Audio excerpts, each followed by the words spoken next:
What's up, YouTube? Continuing on our 12 valve swap project here.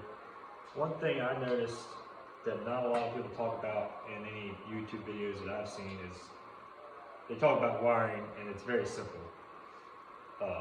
Wiring a swap like this, especially if you've done any other kind of swap, this is pretty simple, especially with what we have in the aftermarket to help out. But nobody's really talked very specifically about it, so I wanted to go a little bit in depth to make my video a little bit different, so it's not just a repeat of everything else that's already out there.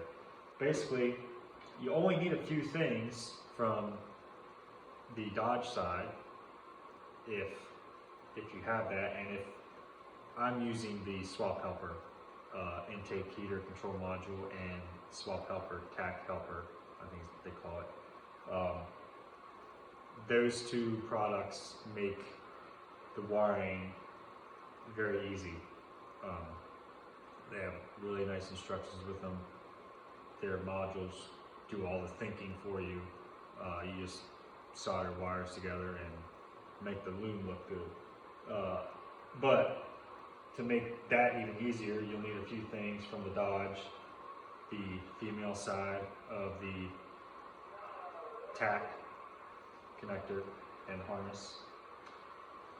Here we have, this is two relays. One's for the fuel heater, which we're not going to use because those are crap. And then this was the important one, the relay, the pull up relay for the shutoff solenoid, and the connector for the shutoff solenoid. That's a heavier duty relay. We might use this relay for something else since it's mounted in this nice bracket. The only other thing, as of right now, obviously I'm not done, but our intake heater solenoids, and the wiring for there is just there. We're going to check and make sure wiring's good, since that stuff's from 95 or whatever. And really that's all you should need from the Dodge side to tie in with the swap helper and the OEM engine harness from the 6-liter. What I've done with that is I've just stripped all the loom off of it, most of the loom off of it so far.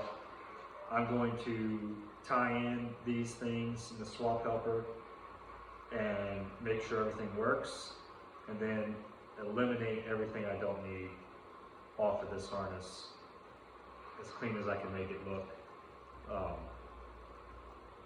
and then re-loom it myself and make sure I can route the loom and the harness the way I want it to lay on the engine. Most definitely you could just unplug all this stuff and leave it there, leave it in factory loom, tie in. The only thing that really needs to tie into this is the tack helper. Needs to get to the, where is it? Crank position signal wire. It's down here, which starts here, but they recommend you tie it in up as close to the ECU as you can.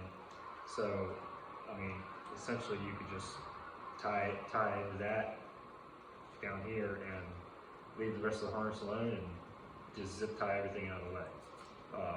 I want it to look a little bit cleaner than that. I want to redo the whole thing and put it in my own loom and try to make it look as clean as possible.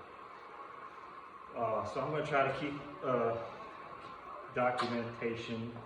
video documentation of how I do this harness, just because I haven't seen that with anyone else's videos. It is very simple, so